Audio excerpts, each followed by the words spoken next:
एक बार की बात है, एक लड़का और उसके पिता बड़ी मजे से घर में रह रहे थे। जब लड़का की शादी हुई तो कुछ दिनों बाद उसकी बीवी बार बार उससे कहती थी कि अपने पापा को अनाथालय में छोड़ आए, मैं इनकी सेवा नहीं कर सकती। सारा दिन इनकी देखभाल और सेवा करने में चला जाता है, एक पल भी आराम करने को नहीं मिलता। लड़के ने कहा, कैसी बात कर रही हो तुम, वह मेरे पिताजी है।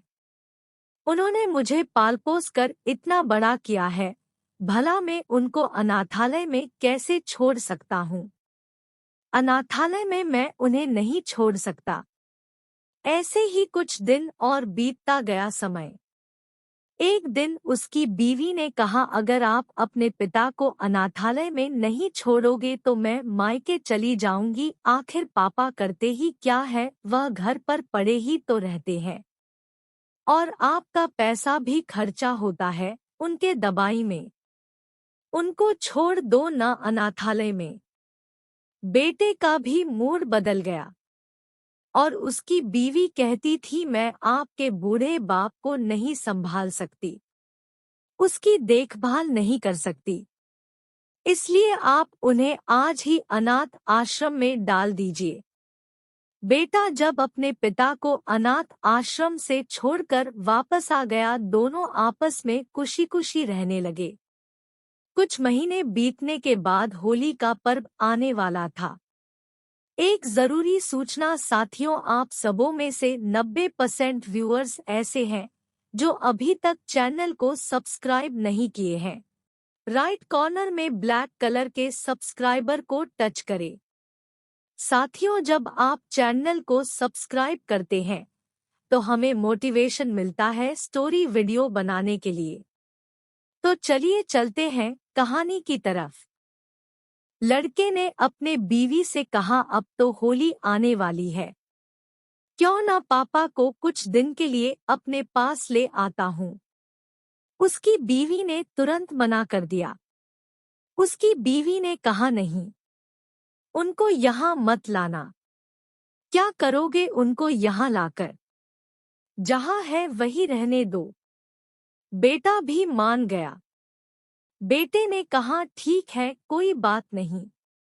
एक दिन शाम को ऑफिस से आते समय उसने सोचा, चलो होली का पर्व आ गया है, पापा से मिलकर आ जाता हूँ। तभी उसकी बीवी का फोन आया और कहा, अपने बाप को यहाँ मत लाना। त्योहार पर भी घर आने की कोई जरूरत नहीं है और उनको त्योहार पर भी घर मत लाना और हमें शांति से जीने दो। मैं और नहीं कर सकती उनकी सेवा, वहीं रहने दो उन्हें। यह बात सुनकर बेटा वापस मुड़ा और अनाथ आश्रम में गया तो देखा उसका पिता अनाथ आश्रम के मैनेजर के साथ खुशी खुशी गप्पे में व्यस्त था और वह यूं बैठे थे जैसे वर्षों से एक दूसरे को जानते हो। तभी यह देखकर वह खुश हुए और सोचने लगा, चलो ठीक है, पापा यहाँ कुछ तो खुश है। अगले दिन बेटा और मैनेजर की मुलाकात हुई।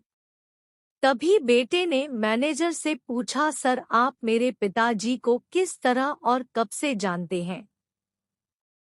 आप दोनों ऐसे बात कर रहे हैं जैसे वर्षों से एक दूसरे को जानते हो। तभी मैनेजर ने मुस्कुराते हुए कहा, जब यह अनाथालय से एक बच्चे को गोद लेने आए तब से मैं तुम्हारे पिता को जानता हूँ। उस बेटे को यह बात सुनकर बहुत पीड़ा हुई और वह बहुत दुखी हुए और वह रोने लगा, क्योंकि वह बच्चा वह खुद था। बेटा अपने बाप के पैरों में गिरकर रोने लगा और खड़ा होकर अपने पिता को गले लगा लिया। बेटे ने कहा, मैं इतना बुरा हूँ जिसका कोई नहीं था, उसको आपने अपना बेटा बनाया, मुझ जैसे अनाथ को। और एक मैं हूँ जो जिसने उसी पिता को अनाथ आश्रम में छोड़ दिया। बेटा उसी वक्त अपने पिता को अनाथ आश्रम से लेकर चला गया। तब उसे एहसास हुआ कि पिता अपने बच्चों से कितना प्यार करते हैं। जिनके माँ बाप जिंदा है वह दुनिया के सबसे अमीर और खुशहाल लोग हैं। दोस्तों, माँ बाप ईश्वर का दूसरा रूप होते हैं। अगर आपके माता पिता आपसे खुश है तो समझो वह ईश्वर, वह परम पिता परमेश्वर आपसे खुश है। जिस घर में माँ बाप की इज्जत नहीं होती उस घर में कभी बरकत नहीं होती है, उस घर में कभी खुशी नहीं होती है, उस घर में कभी शांति नहीं होती। माता पिता की उंगली थाम के चलना सीखा और उनकी मेहनत से पले हो। आज हम जो कुछ भी है हमारे माता पिता की वजह से है। माँ बाप के प्यार और बलिदान का कर्ज हम अपने जान देकर भी नहीं चुका सकते। इस दुनिया में माँ की ममता का कोई मोल नहीं है और पिता की मोहब्बत का कोई तोड़ नहीं। माँ बाप अपने बच्चों के लिए अपनी हर चीज कुर्बान कर देते हैं, लेकिन आज माँ बाप की अहमियत कम होती जा रही है। जिस बेटे की लाइफ बनाने में माता पिता की जिंदगी गुजर जाती है, आज उसी बेटे के लिए शादी के बाद माँ बाप पराये हो जाते हैं। वह माँ बाप के त्याग और बलिदान को भूल रहे हैं। मेरे प्यारे दोस्तों, इस कहानी के बारे में आपकी क्या राय है? हमें कमेंट करके जरूर बताइए। वीडियो पसंद आए तो लाइक, सब्सक्राइब और शेयर जरूर करें। धन्यवाद।